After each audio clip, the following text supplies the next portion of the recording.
Bonjour bien-aimés dans le Seigneur, nous sommes arrivés jeudi et nous sommes en train de continuer nos enseignements dans le livre de Actes chapitre 23. Nous lisons Actes chapitre 23, les versets 11 à 25. 11 verset 23, verset 11 à 25. Lisons au nom du Seigneur. Dis avec moi, j'ai ma Bible. Alléluia. La nuit suivante, le Seigneur apparut à Paul et dit, « Prends courage, car de même que tu as rendu témoignage de moi dans Jérusalem, il faut aussi que tu rendes témoignage dans Rome. » Quand le jour fut venu, les Juifs formèrent un complot et firent ces imprécations contre eux-mêmes, en disant qu'ils s'abstiendront de manger et de boire jusqu'à ce qu'ils eussent tué Paul. Ceux qui formulèrent ce complot étaient plus de 40. Ils allèrent trouver les principaux sacrificateurs et les anciens auxquels ils dirent, « Nous nous sommes engagés avec des imprécations contre nous-mêmes à ne rien manger jusqu'à ce que nous ayons tué Paul. Vous donc, maintenant adressez-vous avec le Sanhédrin au tribun pour qu'il l'amène devant nous, comme si vous vouliez examiner sa cause plus exactement. Et nous, avant qu'il approche, nous serons prêts à le tuer. » Le fils de la sœur de Paul, ayant eu connaissance de ce guet-apens, alla dans la forteresse informer Paul. Paul appela l'un des centeniers et lui dit, « Mène ce jeune homme vers le tribun, car il a quelque chose à lui rapporter. » Le centenier prit le jeune homme avec lui, le conduisit vers le tribun et dit, « Le prisonnier Paul m'a appelé et il m'a prié de t'amener ce jeune homme qui a quelque chose à te dire. » Le tribun prenant le jeune homme par la main et se retirant à l'écart lui demanda, « Qu'as-tu à m'annoncer » Il répondit, « Les Juifs sont convenus de te prier d'amener Paul demain devant le Sanhédrin, comme si tu devais t'enquérir de lui plus exactement. Ne les écoute pas, car plus de 40 d'entre eux lui dressent un guet-apens et se sont engagés avec des imprécations contre eux-mêmes à ne rien manger ni boire jusqu'à ce qu'il les tué. Maintenant, ils sont prêts et n'attendent que ton consentement. » Le tribun envoya le jeune homme après lui avoir recommandé de ne pas parler à personne de ce rapport qu'il avait fait. Ensuite, il appela les 2 centeniers et dit, « Tenez prêt dès la 3e heure de la nuit 200 soldats, 70 cavaliers et 200 jarches pour aller jusqu'à Césarée. Qu'il y a aussi des montures pour Paul afin qu'on le mène sain et sauf au gouverneur Félix. » Il écrivit une lettre ainsi conçue. Amen. Waouh! Les ennemis de Paul et les Juifs sont tellement enragés qu'ils cherchent tous les moyens pour le faire tuer. Ils rentrent en jeûne. Ah, Jésus. Ils rentrent en jeûne. Ils disent, nous n'allons pas manger jusqu'au jour où nous allons tuer Paul. Bien-aimés, lorsque nous disons dans nos enseignements, fais attention, tes ennemis, le diable ne t'aime pas, les gens pensent que nous prêchons un message pour te faire peur. Les ennemis de Paul, qu'est-ce que Paul leur a fait? Rien. C'est la parole qu'il prêchait. Qu'est-ce que tu as fait aux gens? Rien. C'est le fait que tu aies des papiers. Qu'est-ce que tu as fait aux gens? Rien. C'est le fait que tu aies un travail. Qu'est-ce que tu as fait aux gens? Rien. C'est le fait que tu as un petit foyer. Tu n'as rien fait. Batobalingi yote, ils ne te supportent pas. Et pourtant, parfois, ce sont les membres de ton entourage les plus proches. Tu n'as rien fait. Mais les ennemis ici sont en train de faire des jeûnes pour pouvoir tuer Paul. Bien-aimé, ce que je disais hier, l'ennemi nous connaît parfois mieux que nous. L'ennemi se prépare mieux parfois que nous. C'est nous qui négligeons certaines choses. C'est nous qui pensons que le fait que nous sommes connectés à l'église, dans les réseaux sociaux, en train de prier, automatiquement nous sommes à l'abri du mal. Non, nous ne sommes pas. La Bible dit, veillez, priez, votre adversaire le diable rôde, cherchant qui dévorer. Regarde ce que l'ennemi est en train de faire.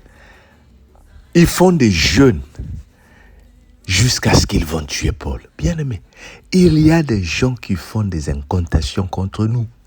Il y a des gens qui font des réunions contre nous. Il y a des gens qui vont dans le bureau de ton superviseur, de ton manager pour parler mal de toi. Parce que tout le monde te salue à l'hôpital ou tout le monde te salue où tu travailles. Ça te dérange, ils ne sont pas contents de toi. Le fait que tout le monde parle bien de toi, il te sourit, tout le monde parle bien. Ils oublient que tout le monde est bien avec toi, ce n'est pas parce que c'est automatique. Mais il y a un effort que tu as fait. C'est toi qui as commencé à aider les gens avant que les gens puissent t'aider. Eux, ils n'ont aidé personne, mais le fait qu'on te voit recevoir, ça les dérange. Mais s'ils veulent être comme toi, mais dis-leur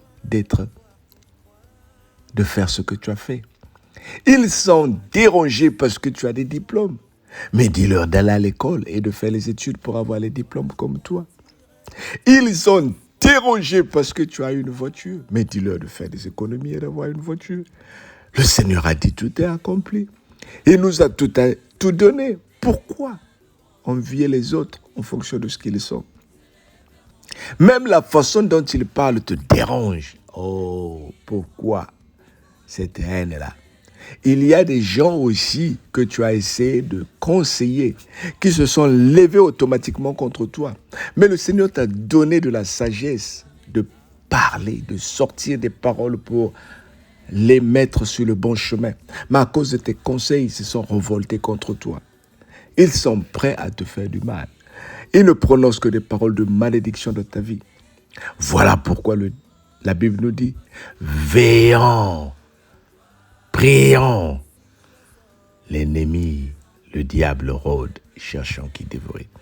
Cette semaine, le Seigneur m'a mis à cœur ce problème de combat spirituel. Le combat spirituel est engagé à cause de la jalousie autour de nous. Mais les ouvertures, la brèche, l'ennemi ne peut avoir accès lorsque toi tu baisses les bras. Voilà pourquoi je te dis d'avoir un bon comportement. Tant que tu n'as rien fait du mal, tant que tu aimes les gens, continue à aimer les gens. En les rendant service, Romains 12, à partir du verset 17 à 18, en les rendant service, tu es en train de mettre les charbons ardents sur leur tête. Aime ceux qui continuent à te haïr. Aime ceux qui continuent à te maudire. Ils sont confondus déjà dans le nom de Jésus. Regarde ce qui se passe ici. Les ennemis de Paul, ils sont en train de comploter, mais quelqu'un a entendu pour aller dire. Parmi les ennemis, il y en a qui viendront te dire, ma sœur en avait dit ceci à cause de toi, sur ton nom. Sois rassuré, Dieu est toujours avec nous. Même s'ils veulent tuer ton corps, ils ne pourront pas toucher ton âme, parce que ça appartient à Dieu. Que le Seigneur te protège, au nom de Jésus. Amen. Passe une bonne journée et que le Seigneur soit avec nous. Partage la vidéo. Et toi qui m'écoutes pour la première fois, mais abonne-toi. Comme ça, demain, tu es signalé lorsque la prochaine vidéo sera disponible. Sois béni. Nous saluons particulièrement notre sœur Lise au Canada. Que le Seigneur te bénisse. Laisse-moi prier pour toi, la sœur Lise. Que le Dieu qui est en train de visiter ta vie continue à te toucher. Quel que soit ce qui se passe dans ta famille, Dieu te donne la victoire. Toi, reste dans la droiture et dans la fidélité. Le Seigneur te surprendra. Sois béni au nom de Jésus. Amen.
car je n'ai pas besoin de voir pour croire.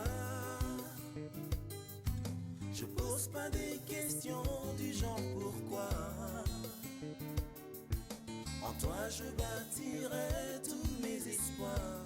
Je proclame, tu es Dieu. Même si les hommes n'arrivent plus à chanter ta louange, les chants d'oiseaux s'élèveront vers toi.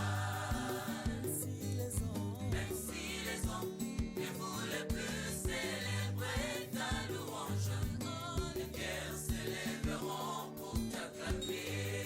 le temps peut s'arrêter, Le temps peut s'arrêter et les étoiles tomber du ciel. Tu es Dieu, ton règne n'a pas de fin. même si les hommes n'arrivent plus à chanter ta louange, les chants d'oiseaux s'élèveront vers toi.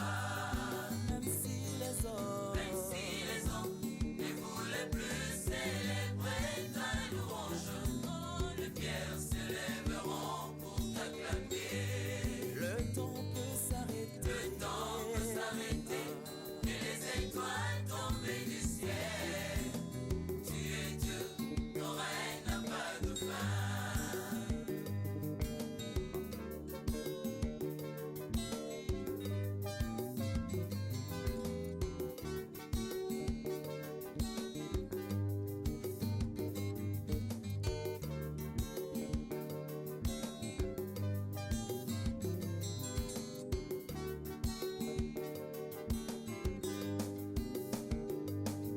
même si le ciel ne donnait plus de pluie, et même si dans mon cœur je ne croyais plus. L'arbre de mon jardin donnera ses fruits qui feront voir que tu es Dieu. Et même si tes promesses duraient longtemps, comme l'oiseau rare aux soirées du printemps, je sais que tu ne dépendras jamais du temps. Je